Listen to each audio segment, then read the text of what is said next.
Hello friends, welcome to my YouTube channel the web education. তো আবার একটা নতুন কেস আপডেট নিয়ে এসেছি। সেটা হচ্ছে 32,000 যে প্রাথমিক শিক্ষক মামলা, তার অর্ডার কপি কিন্তু আপডেট আজকে এসে গেছে। অর্থাৎ কালকে তোমরা সকলে জানো যে কলকাতা হাইকোর্টে বিচারপতি তপব্রত চক্রবর্তী এবং বিচারপতি ঋতব্রত কুমারের যে বেঞ্চে, সেখানে কিন্তু 32,000 যে প্রাথমিক শিক্ষক শিক্ষিকা নিয়োগ, সেই মামলার কিন্তু শুনানি হয় এবং দীর্ঘ প্রায় 2.5 ঘন্টা ধরে দুপুর 2টোর পর কিন্তু এই মামলার শুনানি হয়। সেখানে যিনি চাকরি প্রার্থীদের তরফ থেকে কল্যাণবাবু মহাশয় অনেক বক্তব্য রেখেছেন। সেখানে অনেক কিছু তথ্য উঠে এসছে যে 32,000 প্রাথমিক যে শিক্ষক শিক্ষিকা নিয়োগের মামলা, সেটা কিন্তু এসএসসি থেকে কিছুটা আলাদা নাকি একই ধরনের, অর্থাৎ যে 26,000 এসএসসি চাকরি বাতিল হয়েছে তার সাথে কি সম্পূর্ণ রিলেটেডভাবে একইভাবে হতে চলেছে নাকি অন্য কিছু, তা নিয়ে অনেক কিছু বক্তব্য কিন্তু কালকে কল্যাণবাবু বলেন এবং সেখানে দীর্ঘ যুক্তি তিনি প্রায় 2.5 ঘন্টা ধরে বলেছেন। এবং এরপর নেক্সট হেয়ারিংয়ের ডেট কবে দেওয়া হয়েছে সেটাও কিন্তু এই অর্ডার কপিতে দেওয়া রয়েছে। এবং সাথে সাথে ক্যান ফাইল কতগুলো অ্যাড হলো, আবার কি কোনো নতুন জটিলতা তৈরি হচ্ছে, সেই ডিটেলস একদম ভিডিওর মধ্যে দিয়ে আলোচনা করব। তো অবশ্যই ভিডিওগুলো পেয়ে যারা উপকৃত হচ্ছে, প্রথমে বলবো চ্যানেলটি সাবস্ক্রাইব করো এবং পাশে থাকা বেল নোটিফিকেশন অন করো এবং ভিডিওটি লাইক এবং শেষ পর্যন্ত দেখো, কেউ স্কিপ না করে। তো দেখো, কালকে কিন্তু 32,000 প্রাথমিক শিক্ষক শিক্ষিকা নিয়োগের মামলার কিন্তু শুনানি হয় এবং দীর্ঘ 2.5 ঘন্টা ধরে শুনানি হয়েছে এখানে, যেখানে Priyanka Naskar versus the states of West Bengal primary এডুকেশনের যে কেস, সেটা কিন্তু হয় কোর্ট নাম্বার 11-তে। বিচারপতি তপব্রত চক্রবর্তী এবং বিচারপতি ঋতব্রত মহাশয়ের বেঞ্চে কিন্তু এই মামলার শুনানি হয় এবং কালকে কিন্তু মোট কিন্তু 78টা ক্যান ফাইল, এর আগে কিন্তু যে ক্যান ফাইল ছিল সেখানে কিন্তু 75 ছিল এবং 23 তারিখে কিন্তু কালকে অর্থাৎ 78টা ক্যান ফাইল নিয়ে কিন্তু মোট 78টা ক্যান ফাইল নিয়ে শুনানি হয় এবং বেলা 2টোর পর থেকে কিন্তু এই মামলা নিয়ে অনেকক্ষণ শুনানি হয়েছে। তো এখানে অনেক কিছু যুক্তি কিন্তু বিচারপতিদের যে যুক্তি সেটাও কিন্তু দিয়েছেন এবং অনেক কিছু যে চাকরি প্রার্থী যারা রয়েছেন তাদের হয়ে কল্যাণবাবু মহাশয় অনেক কিছু বক্তব্য রেখেছিলেন এবং তা নিয়ে এই মুহূর্তে কোনো সেরকম কিন্তু প্রস্তুতি যা বা কী ধরনের আপডেট আসতে পারে বা কী ধরনের তথ্য লুকিয়ে রয়েছে এই কেসের মধ্যে, সেটা কিন্তু এখনও পর্যন্ত জানা যায়নি।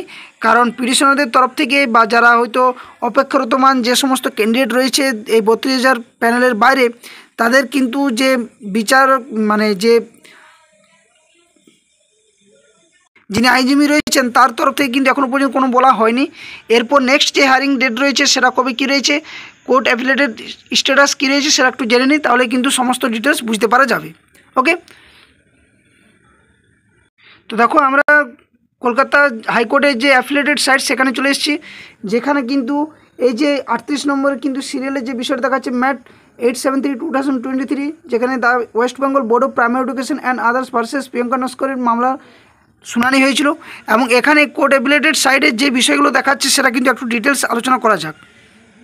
তো আমরা কলকাতা হাইকোর্টের যে অ্যাফিলিয়েটেড সাইট সেটা কিন্তু চলে এসেছি এবং এখানে যে দেখো ডেটটা, সেটা হচ্ছে 23 তারিখের ডেট দেখাচ্ছে, যেখানে এই যে 2000 যে 32,000 যে প্রাথমিক শিক্ষক মামলা, সেখানে কিন্তু মোট ক্যান ফাইল সংখ্যা কিন্তু এর আগে ছিল 75 এবং কালকে যখন শুনানি হয় সেখানে কিন্তু দেখা যাচ্ছে যে মোট ক্যান ফাইলের সংখ্যা রয়েছে টোটাল কিন্তু 78, অর্থাৎ মোট কিন্তু 78টা পর্যন্ত ক্যান ফাইল দেখাচ্ছে এবং এখনও পর্যন্ত সেই সংখ্যা রয়েছে এবং এই ক্যান ফাইল লাস্ট যুক্ত হয়েছিল 20 তারিখ, অর্থাৎ 20/6/2025 এবং 23 তারিখে ম্যাট যে 873 সেটা নিয়ে কিন্তু শুনানি হয়েছে এবং দীর্ঘক্ষণ শুনানি হয়েছে।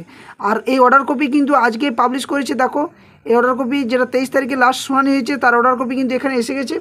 যা অর্ডার কপি তোমরা যদি ওয়েবসাইটে যাও হাইকোর্টের, সেখানে কিন্তু দেখতে পেয়ে যাবে কলকাতা হাইকোর্টের, যেখানে অনারেবল জাস্টিস তপব্রত চক্রবর্তী এবং অনারেবল জাস্টিস ঋতব্রত কুমার মিত্র কিন্তু বেঞ্চে শুনানি হয়।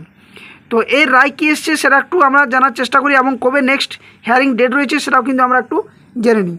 তো এখানে সেরকম কোনো আপডেট আসেনি এখন পর্যন্ত, কিন্তু মোট 78টি ক্যান ফাইলে কিন্তু হয়েছে এবং এই যে ক্যান ফাইলের সংখ্যা কিন্তু দিন দিন বেড়েই চলছে। আশা করছি আরও না জানি ক্যান ফাইল যুক্ত হতে পারে, কারণ এই মামলা একটা বৃহৎ আকার ধারণ করছে এবং এখনও পর্যন্ত যে মামলা শুনানি হয়েছে সেখানে কিন্তু কল্যাণবাবু মহাশয় একমাত্র চাকরি প্রার্থীদের হয়ে তিনি বলেছেন এইখানে যারা যে সমস্ত ক্যান্ডিডেটরা অর্থাৎ যারা ওয়েটিং লিস্টে রয়েছে তাদের নিয়ে যে কেস ফাইল করেছেন যে বিচার আইনজীবী, তিনি কিন্তু এখনও পর্যন্ত কোনো কিছু বলেননি এবং এর পরের শুনানিতে কিন্তু আশা করছি ওনারাও কিছু যুক্তি দেখাবেন, যেখানে র্যাঙ্ক জাম্পিংয়ের ব্যাপারে বা এই ওমার্কশিট বা যে ইন্টারভিউর ক্ষেত্রে যে অ্যাপটিটিউড টেস্টের নাম্বার যে সমস্ত বিষয়, সেগুলো কিন্তু এক এক করে কিন্তু এরপর শুনানি হবে। কারণ এই 32,000 চাকরি বাতিল মামলার কিন্তু ভবিষ্যৎ এর আগে কিন্তু বিচারপতি অভিজিৎ গঙ্গোপাধ্যায় কিন্তু সেখানে বাতিল করার নির্দেশ দিয়েছিলেন এবং সেটা সুপ্রিম কোর্টে যায়। সুপ্রিম কোর্ট থেকে আবার সেটাকে অভিপ্রায় করে আবার সেটা কলকাতা হাইকোর্টে পাঠায় এবং হাইকোর্টের ডিভিশন বেঞ্চে কিন্তু এই মামলা বর্তমানে শুনানি চলছে। তো কবে নেক্সট হিয়ারিং রয়েছে এবং এই বিষয়ে আরও কী কী তথ্য আছে সেটা অবশ্যই একটু জানার চেষ্টা করা যাক। তো দেখো এখানে যে বিষয়টা সেটা হচ্ছে ক্যান ফাইল নাম্বার 77 পর্যন্ত কিন্তু শুনানি যেটা লাস্ট হয়েছিল সেখানে কিন্তু দেওয়া রয়েছে এবং এখানে মিস্টার বন্দ্যোপাধ্যায় অর্থাৎ কল্যাণবাবু learned senior advocate appearing for the appellants in MAT number 890 of 2023 has conclude his argument, অর্থাৎ তিনি কিন্তু এখানে 809 যে ম্যাট নাম্বার রয়েছে সেখানে পর্যন্ত তিনি কিন্তু যুক্তি দিয়েছেন এবং অনেক কিছু বক্তব্য রেখেছেন। List the matter of further consideration on 1 July 2025 as fixed at 2 PM, অর্থাৎ 2025-এর যে 1 জুলাই কিন্তু এই মামলার আবার কিন্তু শুনানি হতে চলেছে। এটা কিন্তু লিস্ট ম্যাটার রয়েছে। তো কত নম্বরে শুনানি হবে বা কত কোর্টে শুনানি হচ্ছে সেই ডিটেলস কিন্তু এখনও পর্যন্ত কোনো দেওয়া হয়নি। অবশ্যই যদি ডিটেলস আসে শেয়ার করব তোমাদের সামনে। তো এখনও পর্যন্ত যে বিষয়টা দেখা যাচ্ছে তাতে করে কিন্তু 1 যে জুলাই সেখানে কিন্তু ডিটেলসটা দেখাচ্ছে। দেখো 1 জুলাই 2025 এটা কিন্তু নেক্সট হিয়ারিং ডেট কিন্তু এখানে কিন্তু মেনশন করা রয়েছে। তো দুটোর থেকে কিন্তু শুনানি হবে। এর আগে 23 তারিখে শুনানি হয়েছে।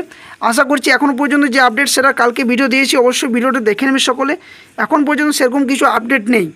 তবে এই মামলার গড়াগড়ি কিন্তু একটা অন্য পর্যায়ে যাচ্ছে, যেখানে অনেক কিছু বিষয় কিন্তু উঠে এসছে এবং কল্যাণবাবু যে বিষয়গুলো বলেছেন তিনি একদিকের হয়তো বলেছেন, যেখানে হয়তো যারা চাকরিরত কর্মচারী রয়েছেন তাদের হয়ে কিন্তু বলেছেন, কিন্তু যারা ওয়েটিং লিস্টে এতদিন পর্যন্ত যারা ছিলেন বা এই যে 32,000 শিক্ষক বাতিল মামলা, এখানে কিন্তু অনেক কিছু যে তথ্য এর আগে যখন অভিজিৎ বাবুর বেঞ্চে যখন শুনানি হয়েছে সেখানে কিন্তু অনেক কিছু তথ্য শেয়ার করা হয়েছিল।